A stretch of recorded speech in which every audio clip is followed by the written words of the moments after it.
বাইরে যখন যাই দেশীয় কোনো সবজি দেখবো আর কিনে আনবো না, যদি চোখে পড়ে এটা তো হতেই পারে না।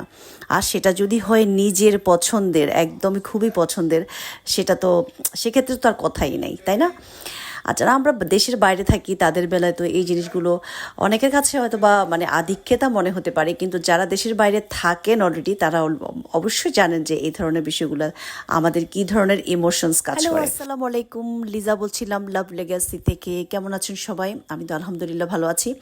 এখন আপনারা বলেন, এই যে কলমি শাক এটা কার কার পছন্দ, আর ইলিশ মাছ দিয়ে যে কাঁচা কলা এটা কার কার পছন্দ আমাকে একটু জানাবেন কাইন্ডলি। হ্যাঁ, ইলিশ মাছ ছিল সেটা তো বের করলো আমার হাজব্যান্ড, বের করলে এটা সে প্রসেস করতেছে, আর এই ফাঁকে দিয়ে আমি আমার বাচ্চার জন্য একটু ব্রোকলি রান্না করছি। এই ব্রোকলিটা দিয়ে সে, আমরা নর্মাল যে সাদা ভাত খাই, সে সাদা ভাতের সাথে এই ব্রোকলিটা আমি ওর সাথে ওকে খাওয়াবো।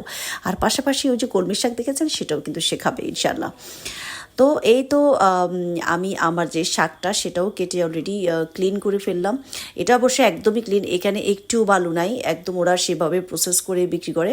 তো মানে এই ধরনের শাকগুলো আসলে কিনলে ভালোই লাগে, যে বালু বেশি থাকে না, মানে ক্লিন করতে সুবিধা লাগে। ইলিশ মাছ ভিজানোর পর একটু ট্রিকি বিষয়টা যে কখন আসলে মাছটা কাটতে হবে। ইলিশ মাছ যখন বেশি নরম হয়ে যায় তখন কাটলে কিন্তু ইলিশ মাছের যে ভিতরের যে অংশগুলো সেগুলো থেতলে থেতলে যায়।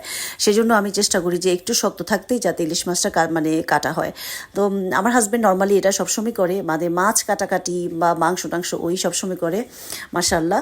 তো সে আমাকে এটা হেল্প করে দিল, আর আমি এ ফাঁকে দিয়ে মানে মাছ রান্না করার জন্য মানে কলা দিয়ে সেটার মশলাটা কষিয়ে ফেললাম, তারপরে পাশাপাশি আমি কলাগুলো কেটে ফেললাম।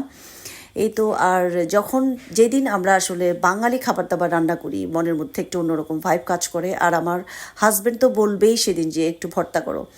তো সাধারণত আমি যখন এই ধরনের খাবার রান্না করি সবসময় চেষ্টা করি যে আমার হাজব্যান্ডের জন্য একটু ভর্তা যাতে করতে পারি। বাট মাঝে মাঝে এই খাবারটা রান্না করছি সেদিন অবশ্য আমার বেবি যেহেতু অসুস্থ ছিল, দেখছেনই যে আমরা দুজনে মিলে একসাথে কাজ করছি। সাধারণত এমন হয় না যে দুজন মিলে প্রতিবারে রান্না করতে আমরা একসাথে করি, আমি নর্মালি করি। বাট যখন দেখা যায় যে বেবি অসুস্থ বা আমাদের অন্যান্য কাজ আছে তখন আমরা দুজন মিলে খুব দ্রুত কাজগুলো সেরে ফেলি। তো এই ধরনের রান্না যেদিন আবার করি, আমার যে বড় বাচ্চা ওরা আবার মানে যেহেতু ওরা দুই বেলা খেতে চায় না, ওরা একবেলাই খায়, মানে আমাদের খাবারটা আবার যেটা আমরা সাধারণত বাঙালি খাবার ওরা একবেলাই খায়। তো আর রাতের খাবার ওরা ওদের পছন্দ মতো যে কোনো একটা ওদেরকে করে দিই।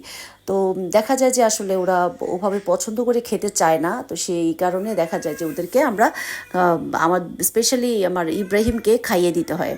তো সবসময় এটা করতে হয় যে যেহেতু শাক সবজি তো খেতেই হয়, কিন্তু সে খেতে চায় না, তো কি করা এখন। যেদিনই আমি এগুলা করি সেদিন ওদেরকে খাইয়ে দিতে হয়, তো আমার একটু এক্সট্রা টাইম লাগে। ঢাকনাটা তোলার পর এত সুন্দর ইলিশ মাছের একদম মানে ফ্রেশ গন্ধ আসছিল আলহামদুলিল্লাহ। আমি একটা জিনিস খেয়াল করলাম যে আমি এখানে বড় ইলিশ মাছও কিনে দেখেছি, ছোট ইলিশ মাছ কিনলাম এটা একদম প্রথম। তো আমার একটা ছোট বোন সে আমাকে বললো যে এই ইলিশ মাছের সুন্দর ভালো গ্রান পাওয়া যায় বড়টার থেকেও।